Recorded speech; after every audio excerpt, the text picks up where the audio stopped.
Hey guys, welcome to the behind the scenes of Wizard Barf the movie. You know, when they spent all that time at NASA researching fluid simulations and dynamics, it was all so that we could do potion puke coming out of wizards' mouths. So, in coming up with this idea, we play a lot of Dungeons and Dragons, and when we play Dungeons and Dragons, we like to make up crazy potions. We're thinking, hey, what would happen if we made a video about wizards who had too many potions? They would puke a lot and just be vomit all over the place. Yeah, so we decided to define that for the internet. So in order to do the vomit simulations, we use a program called RealFlow. RealFlow is basically known for doing really good fluid simulations. They use it all the time in commercials. It's first we'd film our shot with us pretending to puke without anything there, so it kind of looked like goofballs just in an alleyway. Dressing up like wizards in the middle of like this alley in Los Angeles, and every once in a while people would stumble into the alley and like peek in, and there'd be like one wizard with a beard and all this messed up face filming this other wizard with a beard with another messed up face, and we just like turn to them with their hoods. But they just see two wizards filming each other like coughing in an alley. Yeah, just pretending to throw up. Probably was the most bizarre scene for most people that day.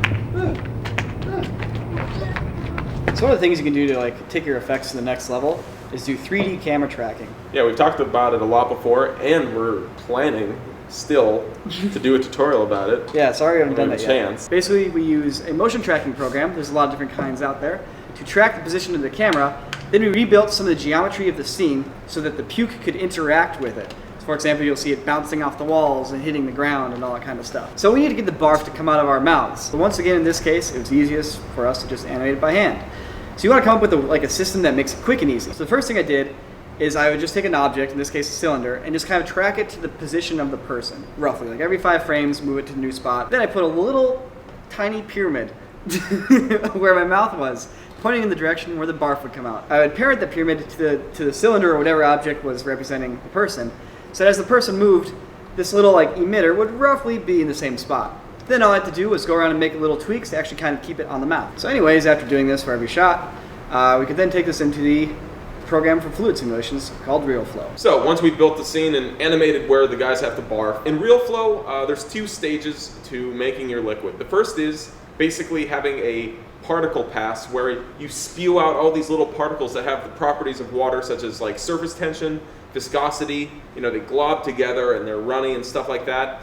But they're not actually liquid yet. Once you have that first particle simulation done, you actually make a mesh out of it, which is the program looks at all the dots and where they are and makes an averaged out 3D model that coats and surrounds all the particles, giving it that actual solid liquid form. And once we have that, we basically bring that right back into 3ds Max, and it is just a model, an animated, moving, displacing model. So anyways, we bring this back into 3ds Max, and you have geometry that now represents the liquid. But now you gotta make the liquid look like liquid. So we do all our rendering in a renderer called Mental Ray. It comes with 3ds Max, and it's really, really good at doing accurate light simulation and really good materials and surface properties. On set, for the stuff we were drinking, it's all just like Gatorade and Powerade with maybe a little extra food coloring to make it a little more vibrant. So that's kind of like what we tried to replicate. So in 3ds Max, I made a material that was the correct amount of shininess, correct amount of transparency, had a little bit of translucency, a little bit of that milky kind of like quality that the potions had that we were drinking. As long as you've set up your lights correctly in the scene, once you build all that, things actually end up looking pretty realistic when you put it all together. So you just render out passes. You render out your puke pass without any shadows, then you render out shadow paths, bring that into After Effects. Everything's motion tracked, so you just simply drop it in, drop in your shadows, do a little bit of tweaking of the levels, always tweak the levels, and then you have a final shot. Yo, extra special pro tip. Real Smart Motion Blur. It calculates motion blur on anything. So rather than having to deal with trying to figure out how to render out motion blur for this, just apply Real Smart Motion Blur. Now for the fire, we used something called Fume Effects, which is a plugin for 3ds Max. It specializes in creating smoke and fire. Now as you can see here, I had to go through a lot of iterations to get what I wanted, and it looks really, really bad. But that's because I'm simulating in low resolution with low quality because it goes much, much faster, and I can hone in on the motion and movement that I want. Once I have that, I then simulate a high resolution version which takes much longer, but the flames look much more detailed. I take this into After Effects, play with the colors to make them more match the scene, add some embers, some glow, and some motion blur to make it all look more realistic and tie it together, and then I have my final composition.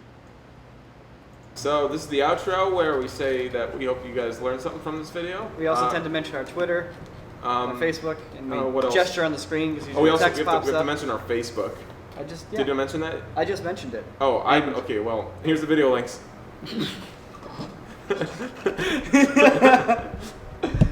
Zoomed the wrong way. You zoom out. Yeah. That's okay. It'll be really.